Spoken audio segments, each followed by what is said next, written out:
بسم اللہ الرحمن الرحیم۔ السلام علیکم ورحمۃ اللہ وبرکاتہ۔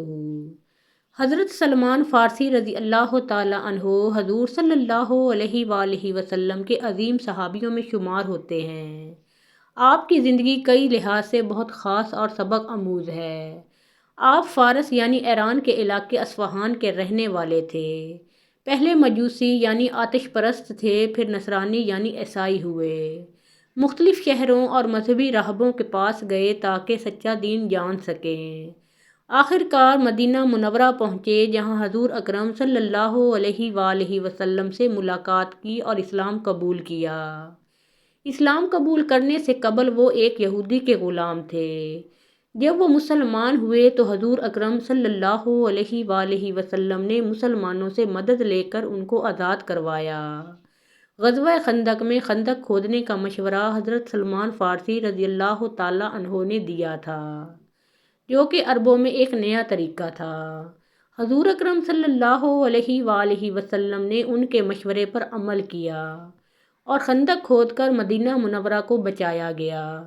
حضرت سلمان فارسی رضی اللہ تعالیٰ عنہ علم، زہد اور حکمت میں مشہور تھے۔ قرآن و سنت کی گہری سمجھ رکھتے تھے۔ حضرت عمر فاروق رضی اللہ تعالیٰ عنہ کے زمانہ خلافت میں حضرت سلمان فارسی رضی اللہ تعالیٰ عنہ مدائن کے گورنر بنا دیے گئے تھے۔ ان کی گورنری کے زمانے کے واقعات بھی بڑے عجیب ہیں۔ اس زمانے میں ان کو بیت المال کی طرف سے 5,000 کی رقم ملتی تھی۔ وہ اس سب کو صدقہ کر دیتے تھے اور خود اپنے ہاتھ سے کما کر کھاتے تھے۔ تقریباً 30,000 مسلمانوں پر گورنر مقرر تھے، مگر ان کا حال یہ تھا کہ ان کے پاس ایک عبا تھی جسے آدھی بچھا لیتے تھے اور آدھی کو اوڑھ لیتے تھے۔ اسی گورنری کے دور میں انہوں نے اس طرح بھی زندگی گزاری کہ صرف درختوں کے سائے میں بیٹھ بیٹھ کر دن پورے کر دیے اور ایک کوٹری تک نہ بنائی۔ سایہ ہٹ جاتا تو سایہ کے ساتھ خود بھی سرک جاتے تھے۔ کچھ روز ایسا بھی کیا کہ گورنر ہوتے ہوئے صرف درخت پر کپڑا ڈال کر کام چلا لیا اور اسی کو مکان کی جگہ استعمال فرما لیا۔ ایک مرتبہ کسی نے عرض کیا کہ آپ کے لیے مکان بنا دیں، تو فرمایا اچھا بنا دو۔ جب وہ شخص چل دیا تو آواز دے کر بلایا اور فرمایا بتا تو وہ کیسا بناؤ گے؟ اس نے جواب دیا کہ اتنا مختصر بناؤں گا کہ جب آپ کھڑے ہوں گے تو سر چھت سے لگ جائے اور جب آپ لیٹیں گے تو دیوار سے پاؤں لگ جائیں۔ یہ سن کر فرمایا ہاں یہ ٹھیک ہے۔ جن دنوں حضرت سلمان فارسی رضی اللہ تعالیٰ عنہ مدائن کے گورنر تھے، ایک شخص ملک شام سے آیا۔ اس کے پاس ڈھیر سارا مال تھا۔ اس کی نظر حضرت سلمان فارسی رضی اللہ تعالیٰ عنہ پر پڑی۔ بھاری جسم، دراز قد، طاقتور اور محنتی۔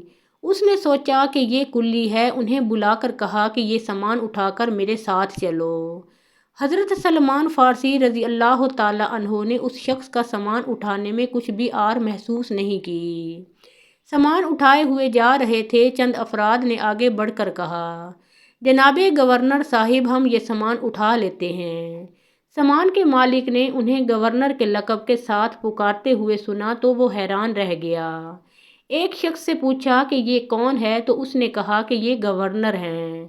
وہ شخص شرم و حیا سے پانی پانی ہو گیا۔ اس نے شدید افسوس کا اظہار کرتے ہوئے کہا جناب میں آپ سے واقف نہیں تھا، اللہ تعالیٰ آپ کو خوش رکھے، میرا سامان دے دیجئے۔ حضرت سلمان فارسی رضی اللہ تعالیٰ عنہ نے فرمایا کہ میں تمہارا سامان تمہارے گھر پہنچائے بغیر نہیں دوں گا، اور فرمایا کہ میں نے یہ کار خیر 3 مقاصد کے پیش نظر کیا ہے۔ نمبر 1 تکبر اور غرور میرے قریب نہ آنے پائے۔ نمبر 2 میں نے ایک مسلمان بھائی کی امداد کی ہے۔ نمبر 3 تم اگر مجھ سے کام نہ لیتے تو مجھ سے کمزور کسی شخص سے کام لیتے، اس لیے میں نے مناسب جانا کہ خود ہی یہ کام انجام دے دوں۔ حضرت ابو درداء رضی اللہ تعالیٰ عنہ کی والدہ فرماتی ہیں کہ حضرت سلمان فارسی رضی اللہ تعالیٰ عنہ ایک مرتبہ مدائن سے شام آئے۔ اس وقت وہ وہاں کے گورنر تھے، مگر اپنی سادگی کی وجہ سے معمولی لباس اور ابتر حالت میں تھے۔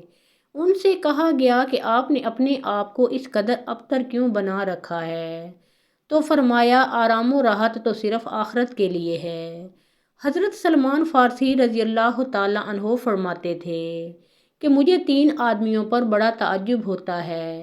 ایک وہ جو دنیا کی طلب میں پڑا ہوا ہے اور موت اسے طلب کر رہی ہے۔ دوسرا وہ جو موت سے غافل ہے حالانکہ موت اس سے غافل نہیں ہے۔ تیسرا وہ جو کہا مار کر ہنستا ہے اور نہیں جانتا کہ اللہ تعالیٰ اس سے راضی ہے یا ناراض ہے۔ ایک بار فرمایا کہ 3 چیزیں مجھے اس قدر غمناک کرتی ہیں کہ میں رو دیتا ہوں۔ ایک تو حضور اکرم صلی اللہ علیہ وآلہ وسلم اور آپ کے ساتھیوں کی جدائی، دوسری چیز قبر کا عذاب اور تیسری چیز قیامت کا خطرہ۔ ہو جاتی تو گوشت یا مچھلی خرید کر پکاتے تھے اور کوڑیوں کو اپنے ساتھ بٹھا کر کھلاتے تھے۔ حضرت سلمان فارسی رضی اللہ تعالیٰ عنہ اپنے ہاتھ کی کمائی کو پسند فرماتے تھے۔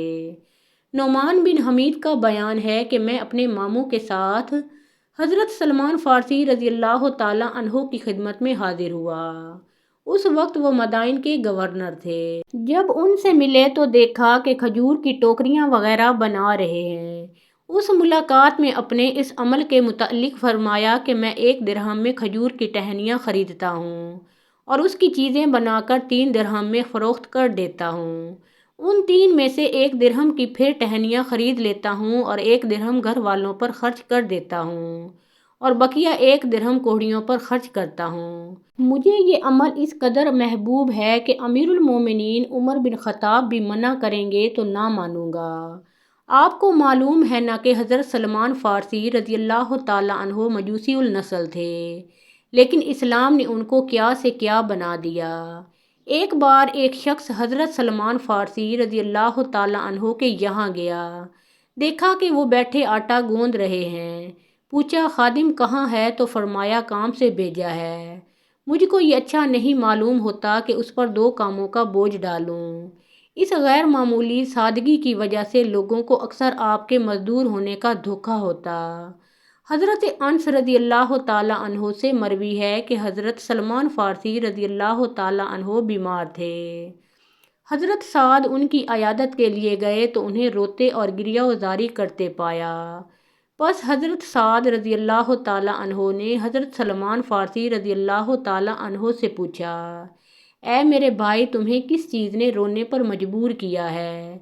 کیا آپ اللہ کے رسول صلی اللہ علیہ وآلہ وسلم کے اصحاب میں سے نہیں ہیں؟ حضرت سلمان فارسی رضی اللہ تعالیٰ عنہ نے جواب دیا، میں دنیا کے لیے نہیں رو رہا ہوں اور نہ آخرت سے نفرت میرے رونے کا سبب ہے۔ میرے رونے کا سبب یہ ہے کہ اللہ کے رسول صلی اللہ علیہ وآلہ وسلم کے ساتھ میں نے ایک وعدہ کیا تھا اور میں دیکھ رہا ہوں کہ میں اس وعدے کی خلاف ورزی کا مرتکب ہو چکا ہوں۔ حضرت سعد رضی اللہ تعالیٰ عنہ نے دریافت کیا، آپ سے اللہ کے رسول صلی اللہ علیہ وآلہ وسلم نے کیا وعدہ لیا تھا؟ حضرت سلمان فارسی رضی اللہ تعالیٰ عنہ نے جواب دیا، اللہ کے رسول صلی اللہ علیہ وآلہ وسلم نے اس وعدے کے ساتھ ضمانت لی تھی کہ ہم میں سے ہر کسی کو دنیا سے اتنا لینا چاہیے جتنا ایک مسافر کی ضرورت کے لیے کافی ہوتا ہے، اور میں دیکھ رہا ہوں کہ میں اس وعدے کی پاسداری نہیں کر سکا۔